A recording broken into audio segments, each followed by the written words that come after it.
இன்னைக்கு அகில இந்திய அளவில் சிறந்த கல்வி நிறுவனங்களின் பட்டியல்ல தமிழகம் அதிகமாக இருக்கிறது என்று ட்வீட் போடுறாரு.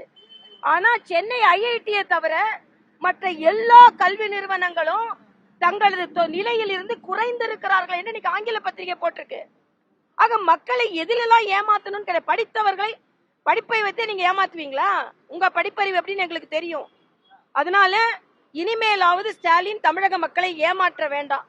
எல்லாத்துக்கும் மேல நான் தம்பிங்கள்ட்ட கேட்கிறேன், இந்திய கூட்டணி, திமுக, ஸ்டாலின், அதை சார்ந்தவர்கள், காங்கிரஸ்காரங்க, கம்யூனிஸ்ட், விடுதலை சிறுத்தைகள் எல்லாம் மயான அமைதியில் இருக்காங்க.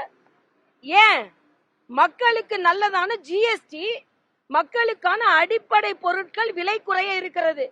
உண்மையிலேயே மக்களுக்கான கட்சியாக நீங்கள் எல்லாம் இருந்தீர்கள் என்றால், மக்களுக்காகத்தான் நீங்கள் ஆட்சி நடத்துகிறீர்கள் என்றால், மக்களுக்காகத்தான் நீங்கள் எல்லாம் கட்சி நடத்துகிறீர்கள் என்றால்,